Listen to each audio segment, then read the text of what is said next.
have with us Executive Director of ORF America, Dhruva Jaishankar with us. Hello sir, welcome to CNN News 18 and thank you for being with us. So my very first question to you will be, what are your top 3 expectations from this G20 summit? I'd say all 3 have to do with can India get better representation for the global south on the international stage? And in each of those, one is the reform of international institutions. Can we see new institutions, reform of current, perhaps new members of the G20? That is one. 2, can we have more, better financing for climate, infrastructure, digital that the world wants, the world needs?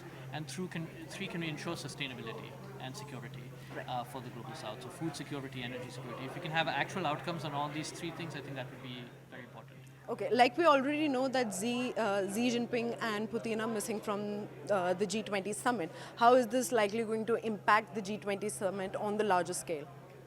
I think the symbolism, China will be there. The number 2 from China is coming, Li Qiang. The foreign minister of Russia will be there, Sergei Lavrov. So Russia and China will be represented.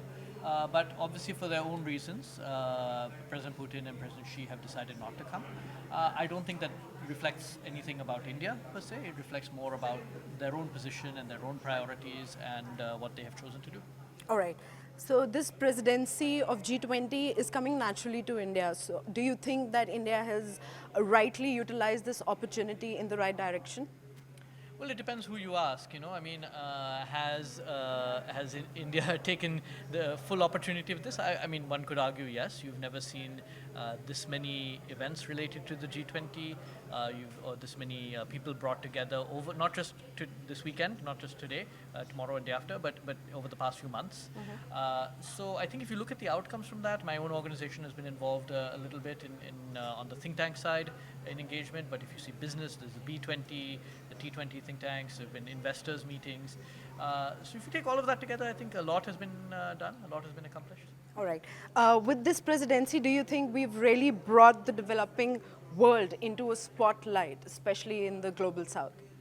Well, we'll see. We'll see the meeting, what the outcome of the meeting is. I know it has changed. I'm based in the US. I meet a lot with Europeans, Japanese. I think the general awareness about the needs of the global south has increased over the past year.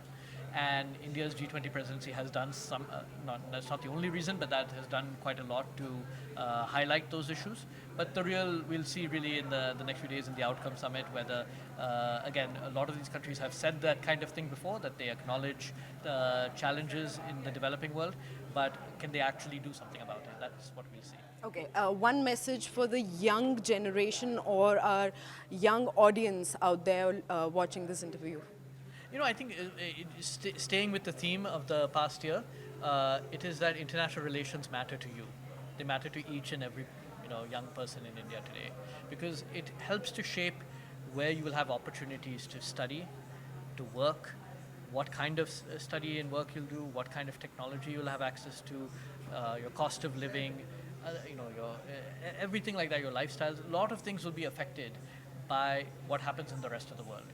And so I think if there's one big takeaway, it is, India cannot, as India grows, as India rises, it cannot sit back and let the world events take move on their own. India has to be an active participant in shaping that world. All right. One last question. Ukraine, terror, expansionism, all these big things are being talked about. What are small things that, in your view, should also be highlighted during this event? The big things, I think there are a few issues that I think let's see what happens in the final outcome. A big one is what is called digital public infrastructure. Right. And, it's funny, most Indians will know exactly what I mean. It's UPI, Aadhaar, in India, this has now become part of day-to-day living for so many people, but it's still a somewhat foreign concept in many other parts of the world, including in the US. When I talk to people about digital payments, and they have digital payments there, but it's done through the private sector. It's very expensive in some cases.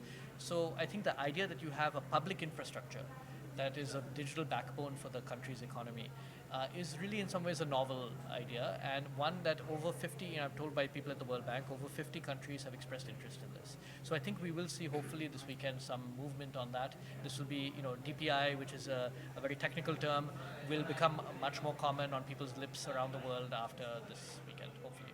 All right, one last question from my end. one go-to digital application that you refer to on a daily basis? Oh, that's not a good one. I don't refer to one. I mean, it used to be Twitter. All right. Uh, Why not Twitter now? it's become less good source for vetting and sharing news. In fact, just this morning, I was sharing work that my organization has done on the G20 and the G20 agenda, and it isn't getting the kind of traction that it once would have done because of changes to the algorithm. So it's becoming less of a go-to resource. The problem is nothing has quite captured its place. So hopefully, a few years from now, I've seen the rise and fall of MySpace and Facebook and many other digital applications. So something else will emerge, and maybe this is an opportunity for young people in India. Maybe the next Twitter will start here in India. Hopefully, it does. Thank you so much.